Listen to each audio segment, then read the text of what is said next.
Hello మిత్రమా, విజయ్ దేవరకొండ గారు మనకి ఇంగ్లీష్ నేర్పిస్తే ఎలా ఉంటుంది? సూపర్గా ఉంటుంది కదా. Let's learn English from Vijay Devarakonda.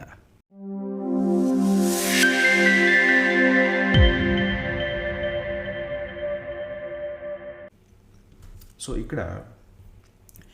ఇక్కడ ఒక ఇంటర్వ్యూవర్ విజయ్ దేవరకొండ గారిని ఇలా అడిగారు. తను రిప్లై ఇలా ఇస్తున్నారనమాట. వెన్ ఐ లవ్, నేను ఎప్పుడైతే లవ్ చేస్తే, I have some expectations says Vijay Deverakonda. Vijay Deverakonda ఏమంటున్నారంటే, నేను ప్రేమిస్తే నాకు కొన్ని ఎక్స్పెక్టేషన్స్ ఉంటాయి. సో ఈ విజయ్ దేవరకొండ చెప్పిన మాటలనే మనం ఇంకో రకంగా చెప్తాము. అవి మనకు ఎలా తెలుస్తాయో చూద్దాం. For example, when she loves, she has some expectations.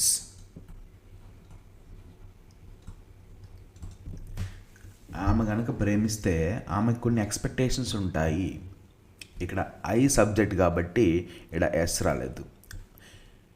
ఇక్కడ కనుక వెన్ను తర్వాత ఇక్కడ ఐ ప్లేస్లో హీ, షీ, ఇట్ ఉంటే మనము వెర్బ్ లవ్కి ఎస్ చేరుస్తాము. సో కాబట్టి అలాగే ఇక్కడ ఐ ప్లేస్లో షీ గనక ఉంటే ఈ హ్యావ్ కాస్త హ్యాజ్ అవుతుంది. అంతే, same. When she loves, she has some expectations. ఇక్కడ వేరే సబ్జెక్ట్ తీసుకొని మనం రాద్దాం. వేరే సబ్జెక్ట్ ఏంటంటే, ఇప్పుడు ఎట్ ద సేమ్ టైం లవ్ని కూడా రీప్లేస్ చేస్తాం. ఈ లవ్ ప్లేస్లో వేరేది పెడదాం, ఈ ఐ ప్లేస్లో వేరేది పెడదాం. ఇదంతా సేమ్ రాద్దాం. For example, when I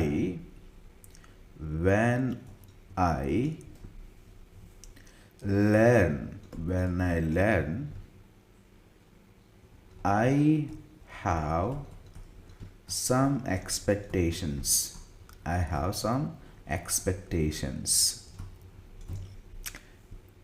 When I learn,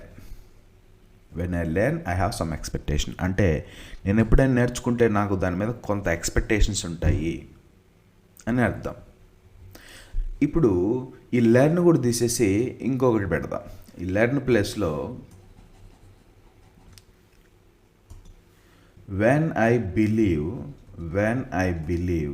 నేను ఎవరినైనా బిలీవ్ చేస్తే లేదా నేను బిలీవ్ చేస్తే, ఐ హ్యావ్ సమ్ ఎక్స్పెక్టేషన్స్, నేను నమ్మితే నేను కొన్ని ఎక్స్పెక్టేషన్స్ పెట్టుకుంటా వాళ్ళ మీద. ఇక్కడ బిలీవ్ ప్లేస్లో మీరు ఇంకొకటి కూడా పెట్టచ్చు. సో బిలీవ్ ప్లేస్లో ఇంకా మీరేం పెట్టచ్చు? For example, when I hate, ఇక్కడ ఐ హ్యావ్ సమ్ ఎక్స్పెక్టేషన్స్ ఉన్నాయి కదా, దీన్ని నెగిటివ్లో రాయండి. ఐ డోంట్ హ్యావ్, ఇక్కడ సమ్ ప్లేస్లో ఎనీ పెట్టండి.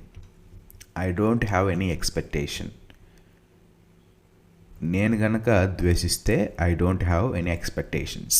సో ఇలాగా సెంటెన్స్లో మనము సబ్జెక్ట్ని వెర్బ్ని మారుస్తూ ఒక సెంటెన్స్ తీసుకొని చాలా సిచ్యువేషన్స్ని మనం మాట్లాడవచ్చు. సో ఇక్కడ ఇతను ఇచ్చిన ఇంటర్వ్యూలో, విజయ్ దేవరకొండ ఇచ్చిన ఇంటర్వ్యూలో ఎలా మాట్లాడుతున్నాడు, ఆ మాటల్ని మనకు కన్వీనియంట్గా మనం ఎలా మాట్లాడవచ్చు, అవే మాటల్ని మన సిచ్యువేషన్స్ చెప్పడానికి ఎలా మాట్లాడవచ్చో చూద్దాం. There has been constant speculation around Vijay Deverakonda's relationship status.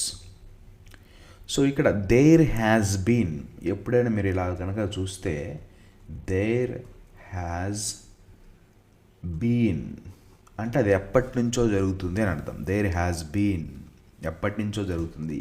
ఎలా జరుగుతుంది? కాన్స్టెంట్గా, ఒకే రకంగా, ఎలాంటి తేడా లేకుండా ఒకే రకమైన స్పెక్యులేషన్స్ అంటే రూమర్స్ అనొచ్చు, గాసిప్ అనొచ్చు. So speculation around Vijay Deverakonda's relationship status అని ఉంది. ఇక్కడ మనము మన సిచ్యువేషన్స్ని యూజ్ చేసుకోవాలి కాబట్టి, సో మన సిచ్యువేషన్స్ యూజ్ చేసుకుంటూ ఇదే సెంటెన్స్ని ఎలా మారుస్తున్నానో చూడండి. మీరు కూడా అలా మార్చి మీ సెంటెన్సెస్ చెప్పండి. మీ ఇంగ్లీష్ చాలా ఈజీగా ఇంప్రూవ్ అవుతుంది. For example, there has been constant speculation around me. So నా మీద చాలా స్పెక్యులేషన్ చాలా రోజుల నుంచి కాన్స్టెంట్గా అదేవిధంగా తరచుగా జరుగుతూ ఉంది. About what? About whether okay, whether I get a job are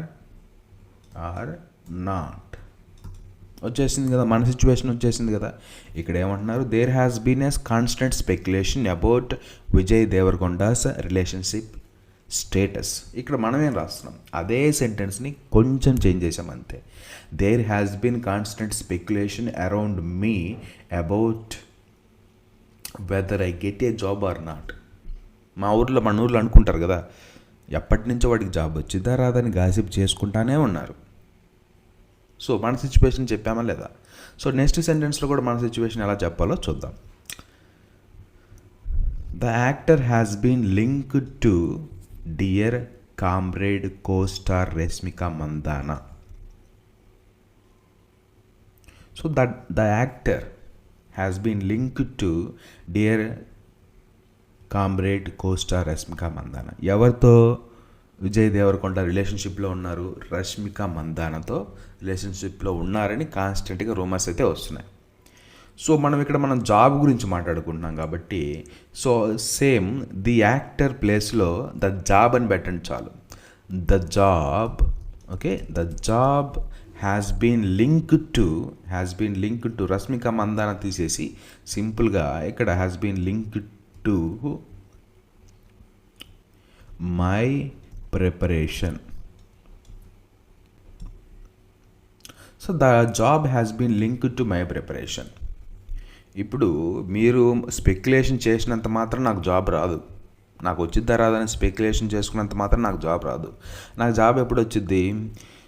the job has been linked to my preparation. నా ప్రిపరేషన్ మీద ఆధారపడి ఉంది ఆ జాబ్. చూసారా? సేమ్ సెంటెన్సెస్ కొంచెం చేంజ్ చేయటం వల్ల మొత్తం మీనింగే మారిపోతుంది. సో అలాగే the two were also recently spotted on a date. The two were also spotted on a date. Spotted అంటే కనిపించారనమాట. ఎక్కడ కనిపించారు? వాళ్ళిద్దరూ ఒక డేట్లో కనిపించారు. సో వాళ్ళిద్దరూ డేట్లో ఉన్నారని అనేది వాళ్ళకి తెలుస్తుందన్నమాట. సో ఇక్కడ మన సిచ్యువేషన్ కూడా మార్చుకోవచ్చు. ఏం చెప్పాలి? మై జాబ్ టూ అన్నారు కదా, ఇక్కడ my job and I recently spotted on a preparation. Date బదులు ప్రిపరేషన్ పెట్టండి. సో నా జాబు నేను ప్రిపరేషన్లో ఉన్నాము, రెండు మీట్ అయినప్పుడు నాకు జాబ్ వస్తుందని అర్థం. అలాగే in a conversation with us the Liger actor opened about his thoughts on love and relationship. Recent కన్వర్జేషన్లో అతను ఏం చెప్తున్నారంటే, విజయ్ దేవరకొండ లవ్ మీద అతనుకున్న ఆలోచనలు, రిలేషన్షిప్ మీద అతనుకున్న ఆలోచనలు చెప్తున్నాడు. సో దీన్ని సేమ్ మన సిచ్యువేషన్ కన్వయించేలాగా మనం మార్చుకోవచ్చు. ఎలాగంటే in a recent conversation with us అన్నాడు కదా, అజ్ ప్లేస్లో మీ అని పెట్టండి. నీతో నువ్వు మాట్లాడుకున్నాం. In a recent conversation with me I opened up. ఇక్కడ ద లైగర్ యాక్టర్ అన్నారు కదా, ఆ లైగర్ యాక్టర్ ప్లేస్లో ఐ అని పెట్టండి. I opened up about his thoughts అన్నారు కదా, హీజ్ థాట్స్ ప్లేస్లో my thoughts on job. My job and relationship ప్లేస్లో ఎర్నింగ్ మనీ. సింపుల్.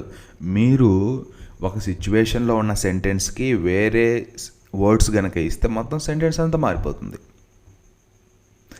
ఇదంతా రిలేషన్షిప్ గురించి, విజయ్ దేవరకొండ గురించి, రష్మిక మందాన గురించి ఇక్కడున్న వర్డ్స్ అన్నీ మాట్లాడుతున్నాయి, ఇక్కడున్న సెంటెన్స్ అన్నీ మాట్లాడుతున్నాయి. బట్ సేమ్ సెంటెన్సెస్ని తీసుకొని మనం మన జాబ్ గురించి మాట్లాడుతున్నాం. ఏంటది? There has been constant speculation around me about whether I get a job or not. ఎప్పటి నుంచో మా ఊర్లో అనుకుంటున్నారు నాకు జాబ్ వస్తుందా లేదా అని. బట్ నేనేం చేశాను, the job has been linked to my preparation. ఆ జాబ్ నా ప్రిపరేషన్ మీద ఆధారపడి ఉంది. My job and I were also recently spotted అనే ప్రిపరేషన్. ఆ రెండు ఇప్పుడు దగ్గరగా ఉన్నాయి. నా ప్రిపరేషన్, నా జాబ్ రెండు దగ్గరగా ఉన్నాయి. I don't know when I get job అని చెప్తున్నాం. In a recent conversation with me I opened about my thoughts on job and earning money. నా జాబ్ మీద డబ్బులు సంపాదించడం వల్ల నాకేం ఆలోచనలు ఉన్నాయో నాతో నేను ఓపెన్ అయ్యి మాట్లాడుకున్నాను అని చెప్తున్నాను. సో ఇలాగా మీరు ప్రతిదీ మీరు మార్చుకున్నప్పుడు you can speak many sentences. So this is the simple idea about how to speak in English by changing little sentences or little words in English. Okay, అలాగే నేను ఎప్పుడు వీడియో పెట్టినా మీకు పీడిఎఫ్తో పాటు అవి మీకు రావాలంటే ఈ వీడియో డిస్క్రిప్షన్ సెక్షన్లోకి వెళ్తే మీకు WhatsApp group link, Telegram channel link, అలాగే వాట్సాప్ ఛానల్ లింకు, అన్ని లింక్స్ అక్కడ దొరుకుతాయి. వాటిని కనుక క్లిక్ చేసినట్లయితే డైరెక్ట్గా మన వాట్సాప్ గ్రూప్లోకి వస్తారు. నేను ఎప్పుడు వీడియో పెట్టినా పీడిఎఫ్తో పాటు మీకు వస్తాయి. Thank you all for watching.